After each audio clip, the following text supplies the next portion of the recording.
Se dice que las grandes ciudades y los países más desarrollados están siempre adelantados en algunas cosas al resto del mundo. Y eso se hace aún más verdadero cuando hablamos de Nueva York, la metrópoli por excelencia. Con su vida de nunca parar, sus edificios que tapan el mismísimo cielo, sus innumerables calles y callejones, sus millones de habitantes e historias posibles e imposibles, es el caso de Nueva York, tanto así que muy atrás en el tiempo, allá en la década de los 50, que esta ciudad mostraba ya muchas de las costumbres y vicios que hoy en día tienen los demás países y grandes ciudades. Una de ellas es esa manera de dejar que la opinión pública sobre la mayoría de los temas esté influenciada o directamente determinada por lo que dicen los medios, los rankings y las listas de popularidad o ventas. Cosas que hoy siguen tal cual, pero que han migrado ya al mundo digital. Es en ese ambiente y tiempo cuando un locutor, escritor y multifacético hombre llamado Jean Shepherd decide hacer algo al respecto de esto.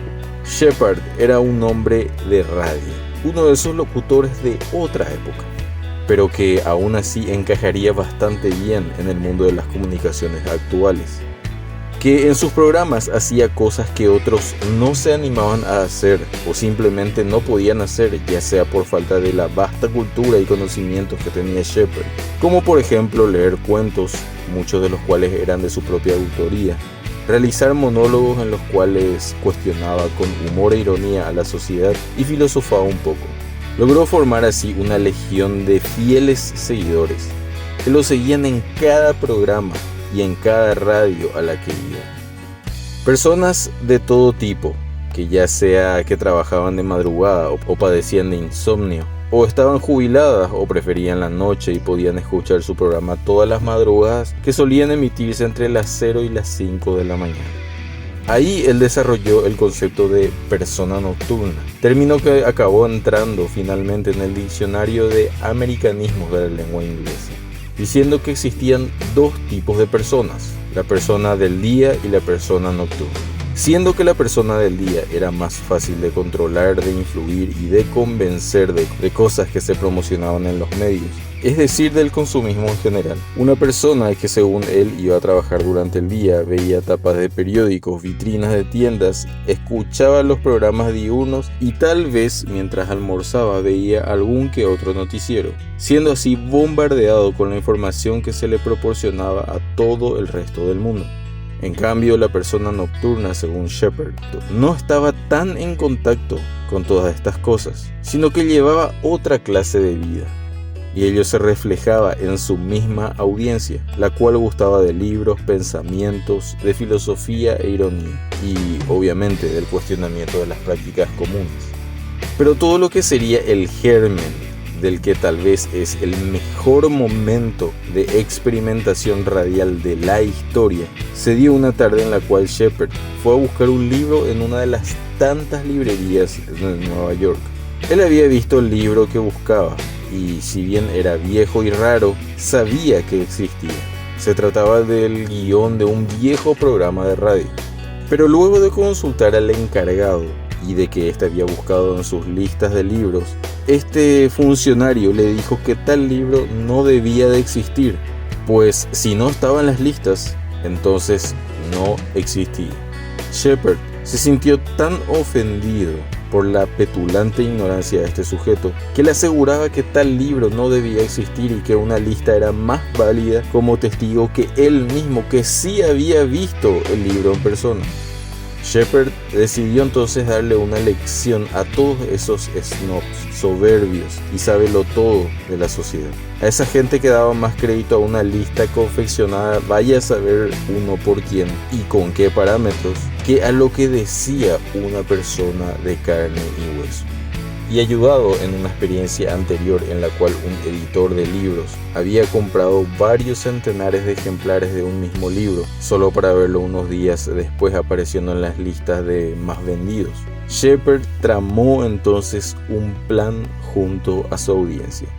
Luego de comentarles el hecho vivido en la librería y de cómo esto le había influido en cuanto al germen de una idea, la consigna fue la siguiente: para dar una lección a la sociedad, debían ir al día siguiente a una o más librerías y pedir el libro Yo el Libertino, escrito por Frederick Ewing, un militar retirado que había combatido en las fuerzas aliadas en la Marina Británica durante la Segunda Guerra Mundial y que había llevado una vida de aventura luego de la guerra, viajando por lugares remotos del mundo junto a su esposa Marjorie. Se adjudicó también a Ewing ser experto en el siglo XVIII y la desenfrenada vida erótica de esa época. Se pedía a los oyentes no comentar con otros el engaño, pues hacerlo todo se vendría abajo. Ninguno debía ni siquiera sonreír al momento de solicitar el libro, y mucho menos al ver a los encargados revolver y revolver sus listas de libros y catálogos. Así comenzó esta increíble historia, con gente que iba circulando por las muchas librerías de la ciudad de camino al trabajo o en algún momento libre y pedía Yo el Libertino.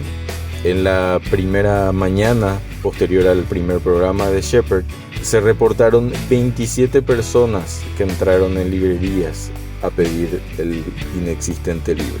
Pero no se necesitó de demasiado tiempo para ver los primeros frutos. Ante las preguntas de los libreros, los oyentes de Shepard mencionaban el breve pero efectivo libreto que éste había hecho en el programa. Ewing era un veterano casado con Marjorie, viajero y experto en usos y costumbres del siglo XVIII. Los encargados, vistos en la obligación y por el bien de sus bolsillos, comenzaron a llamar, buscar y rebuscar el libro, contactando a todos aquellos que pudieran tener alguna información. Pero el libro no aparecía. Aún así, la supuesta obra literaria iba aumentando en popularidad y era cada vez más tema de conversación en todas partes, llegando a aparecer en listas de los libros más pedidos al poco tiempo, para luego dar parte a lo más rico y delicioso de esta experiencia, una especie de delirio común en el que participaba todo tipo de gente. Las cartas y llamadas informaban a Shepard de casos insólitos. Una mujer, por ejemplo, le contó acerca de un episodio en una peluquería unos días atrás. Al entrar, ella escuchó a 3 mujeres hablar acerca del libro y de sus impresiones sobre este, de cómo lo habían leído y a cada una aportar un divague propio a la cuestión. La mujer se mostró pasmada por aquello, absorta ante lo que era una evidente y descarada mentira en la que participaban todas las presentes en esa peluquería. Otro oyente dijo escuchar a varias personas en un bar protagonizar una escena similar a la anterior. Se discutía y se opinaba sobre un libro que no existía. Y uno de los casos más demostrativos de que la gente, la sociedad misma, habla y opina y toma posiciones, muchas veces sin saber, fue el caso de un estudiante universitario que cursaba la carrera de literatura inglesa y que había presentado como tarea un ensayo analítico sobre Yo el Libertino. Varias páginas en las cuales él, siguiendo lo dicho por los Shepard, al inicio de todo como parte del argumento, divagaba sobre el libro, su estructura narrativa, su trama, sus características y otras cosas de esperarse en ese tipo de trabajo académico. Todo para que el profesor se limitara a felicitar al alumno y darle una buena calificación. El estudiante incluso fue un poco más allá y cuestionó un tanto al profesor, el cual le dijo que su análisis era correcto, pertinente y que lo encontró interesante. El joven, al ser testigo de este hecho, reflexionó: vaya, toda mi educación podría ser un engaño como ese mismo libro. Shepard y su audiencia se reían de lo que habían conseguido y decían: todos hablan de este libro y ni siquiera existe. No tienen idea de que lo inventamos aquí. Así pasaban los días y el engaño crecía, hasta que, por ejemplo, un famoso periodista de aquel entonces llamado Earl Wilson, dedicado a la farándula y opinión, publicó uno de sus acostumbrados artículos, poniéndole como título Un almuerzo con Frederick Ewing, escritor del éxito literario Yo el Libertino. Y en la nota se mencionaba que Ewing había almorzado con el periodista junto a su esposa Marjorie, justo antes de partir de viaje a la India. Ahora ya no solo se trataba de mentiras de café o salón, sino que algunos hasta se aprovechaban del asunto para ganar dinero. Como también es el caso de un catedrático universitario que impartía unas reuniones literarias los domingos y que por supuesto cobraba por ello. Había hecho en una de esas reuniones una mención sobre el libro y uno de los presentes había mencionado también que acababa de terminar de leer el libro. Todo esto se coronó con la idea de que el propietario de la editorial Ballantine, de nombre Ian Ballantine, que ante la cantidad inmensa de demanda que existía del libro en el mercado, se puso en contacto con Shepard para hacer realidad el engaño y generar ganancias.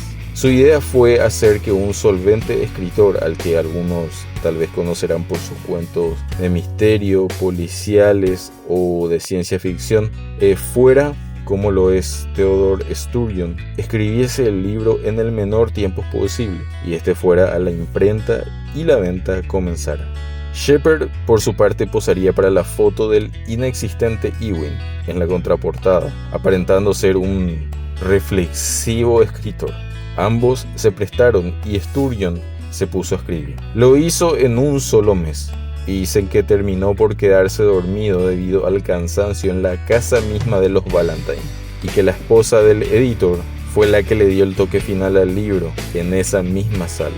Como tirada inicial se imprimieron unas 130,000 copias, y si bien para ese momento el Wall Street Journal había expuesto ya el engaño, eso no impidió que el libro siguiera siendo un éxito de ventas, ya que como Shepard lo había anticipado, hay gente que no se entera de nada y que solo quiere estar al día con las últimas modas. Además, como último detalle no menos importante, se debe decir que todo lo recaudado por ganancias del libro fue donado a la caridad, haciendo así Shepard una obra de concientización y ayuda monetaria al mismo tiempo.